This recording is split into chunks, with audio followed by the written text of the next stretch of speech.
오늘 영상은 다소 불편한 내용이 포함될 수 있습니다. 연말자본금 컨설팅 상품에 대해서 모르시는 분들은 뒤로 가기 하시는 걸 추천합니다.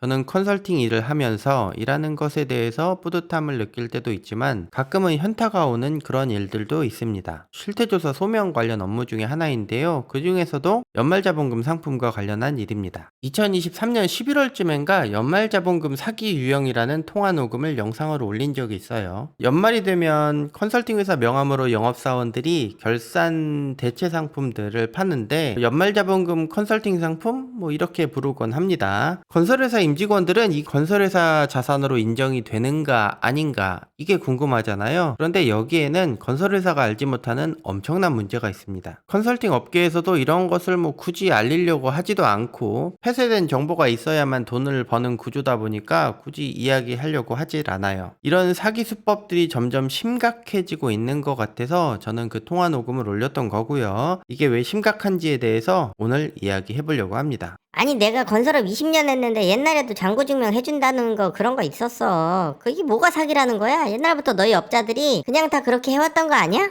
제가 이 일을 시작할 때부터 있었던 것들이니 꽤 오래된 관행이기도 하죠. 5년 전, 10년 전에도 사장님 그런 거 건설업 자산으로 인정 안 되니까 하지 마세요 라고 이야기를 했지만 다음에 실태조사 대상이 되면은 지인이 소개해줬네 뭐네 어쩌네 하면서 저에게 그런 것들을 해결해 달라고 요청했던 건들도 수없이 많았습니다. 그래서 실태조사 소명이 저에게는 좀 짜증나는 업무였어요. 최근에도 유 실장님은 연말자본금 뭐로 맞춰주세요? 이런 질문을 받잖아요. 그냥 저도 아무 말이나 그냥 하고 그 상황을 넘길 때도 많습니다. 그런 분들을 굳이 설득하고 싶지도 않고 자세하게 이야기하고 싶지도 않았어요. 어차피 그분들도 그분 나름대로 온라인상에 있는 정보들을 가지고 본인 나름의 결론을 내고 질문을 한 거니까 유 실장은 그런 거 잘 모르나 보다. 본인들도 업자니까 다른 업자 까는 거구나 이렇게 생각을 하겠죠. 그래서 오늘은 이 연말자본금 상품 불편한 진실에 대해서 이야기를 해보려고 합니다. 이런 현상들이 컨설팅 업계에서 일어났던 것은 인정을 하고 넘어가야 되는 거기 때문에 이야기하기 좀 불편한 부분도 없지 않아 있었습니다. 오늘 하려고 했던 이야기들은 2021년 11월 29일 60일 예금 개정편에서 설명했었던 내용이긴 한데 편집 과정에서 제가 다 삭제를 해버렸었어요. 예전 이야기를 굳이 다시 곱씹을 필요가 있을까라는 생각이 들어서 언젠가는 이렇게 이야기할 때가 있지 않을까라는 생각을 하게 되었는데 그게 아마 지금이지 않나 싶습니다. 이전 영상들에서 저는 실태조사를 이렇게 설명을 했어요.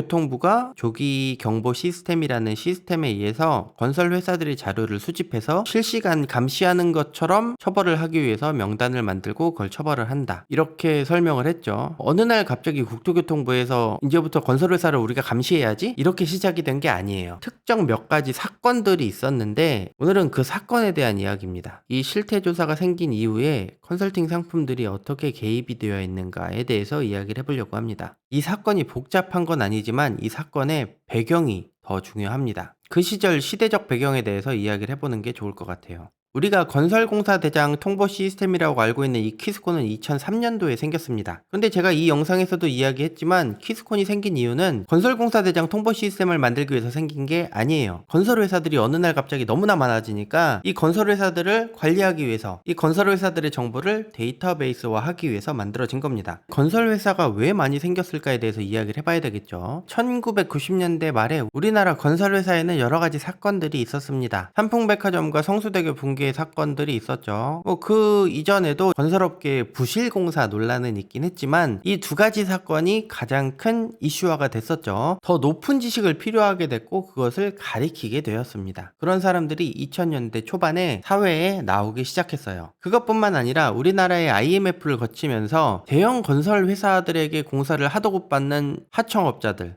대형 건설 회사에서 근무는 했지만 퇴직을 할 수밖에 없었던 사람들. 에이씨, 이럴 거면 그냥 내가 회사 차리고 말지 뭐. 지금 젊은 세대들이 최저시급 받느니 내가 대출 받아서 커피숍 하나 차리지 뭐. 자영업에 빠지게 되는 거랑 비슷한 현상이라고 보시면 될 것 같아요. 이런 이유로 2000년대 초반까지 많은 건설 업체들이 생겨나게 됩니다. 그런데 정부에서 건설업 등록 기준을 1억에서 2억으로 올려버린 거예요. 2000년대 초반에 2억이라는 돈은 서울에서 20평대 아파트 엄청나게 큰 돈이었겠죠. 그래서 건설업을 등록하려고 했던 이 사람들은 컨설팅 업자나 대부업자를 찾기 시작했어요.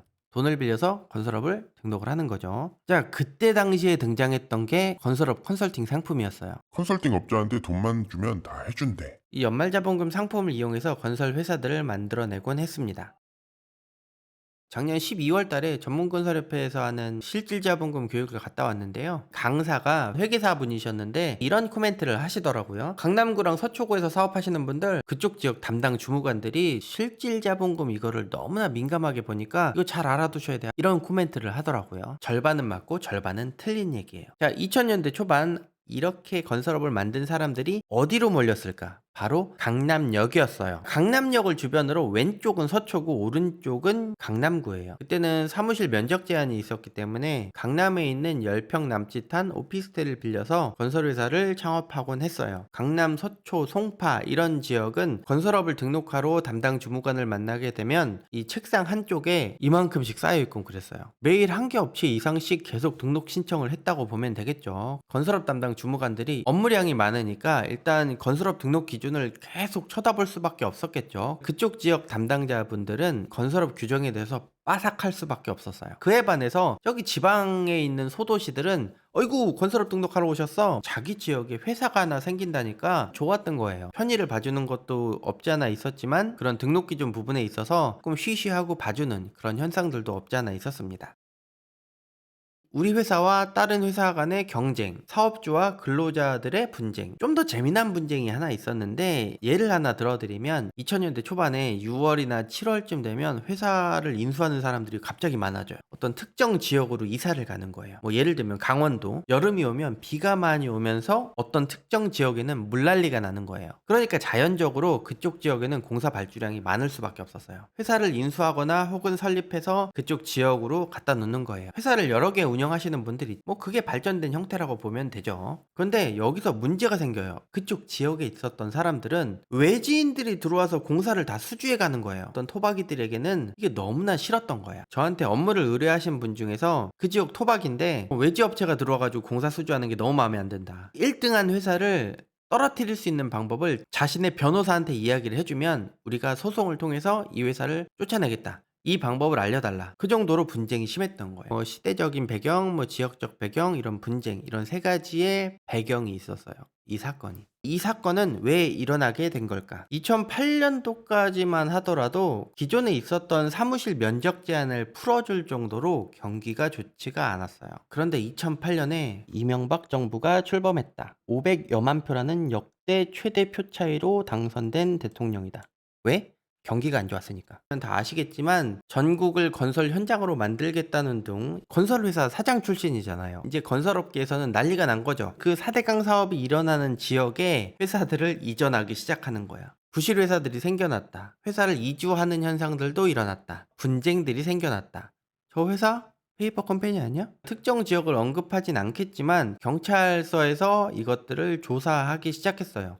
컨설팅 상품들을. 그런데 이 조사를 하다 보니까 여기서 잔고증명 위조 사건이 벌어진 거야. 이렇게 되면 이제 범죄가 돼버리잖아요. 이게 검찰로 넘어갑니다. 그래서 검찰에서 이걸 대대적으로 조사를 했어요. 이런 잔고증명을 위조했던 세력들을 잡아내서 처벌하고 그와 관련된 사람들을 처벌하기 시작했죠. 그때 당시에 검찰에서 그렇게 끝내지 않았어요. 컨설팅 업체들을 조사하기 시작했고 그 행위를 했던 컨설팅 업체들이 조사를 받고 처벌을 받았어요. 그 컨설팅 회사들에게 컨설팅을 받았던 건설 회사는 어떻게 처리를 해야 되지? 이 건설 회사 명단이 국토교통부로 넘어갔던 거예요. 그래서 국토교통부에서 이런 회사들을 찾아서 1500개가 넘는 회사들이 등록 말소를 당하거나 영업 정지를 당하거나. 자, 그 다음에 국토교통부는 뭘 했을까요? 이 규정을 어떻게 악용했는지 찾아내서 못하게 만들어야 되잖아요. 컨설팅 상품을 못쓰게 만들었어. 그때 당시 컨설팅 상품은 한 가지밖에 없었어요. 결산을 해왔던 거죠. 이런 것들 첫 번째 적발. 기업 진단을 하기 위해서는 30일 예금 평전이라는 기준이 있는데 이런 행위들도 적발이 되게 된 거예요. 이런 거 하지 마. 그래서 60일 예치라는 게 이때 이 사건을 계기로 생겨나게 된 거예요.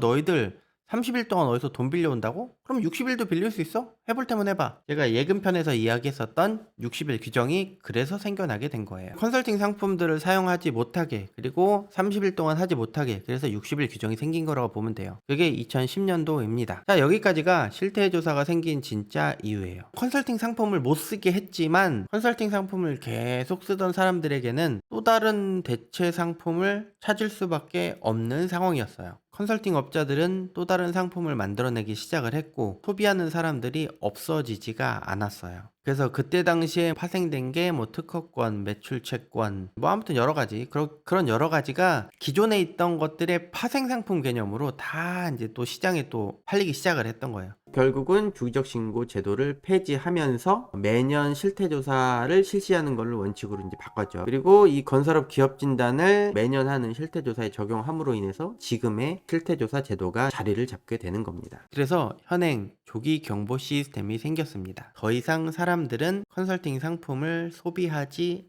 않아요. 지금 이 영상을 보시는 분들 중에서 그냥 평범한 회사의 직장인이라면 이런 스토리를 다 모를 수도 있어요. 건설 회사를 입사했는데 연말 자본금이라는 거를 하라고 하네. 그런데 마침 업자가 연락을 해온 거예요. 제가 이 영상을 보면서 심각하다고 느꼈던 거는 제가 편집을 하면서 알게 되었거든요. 컴퓨터에다가 대본을 작성했는지 이 스페이스바로 대본 넘기는 소리가 다 들리더라고요. 이렇게 이 영상에 등장하는 내용이 왜 사기인가에 대해서 이야기를 해야 되겠죠. 자, 이것은 아예 실제 존재하지가 않는 상품이에요. 그런데 이 영업사원은 뭔가 비용을 받고 건설 회사한테 뭘 주겠죠. 이게 잔고증명 위조된 거를 주는 거예요, 이 상품이. 이게 아예 사문서 위조란 말이에요. 그런 것들을 시장에 유통을 하고 있는 거예요, 이 사람들이. 그런데 설명을 할 때는 전혀 그렇게 설명하지 않죠. 컨설팅 회사 명함을 파고 영업을 하니까 비난은 컨설팅 업계 사람들이 다 먹거든요. 니들도 똑같은 놈들 아니야? 그런 사람들이 티가 나는데 고객들은 그런 사람들을 구분하지 못한다는 그런 좀 안타까운 현실이 있습니다.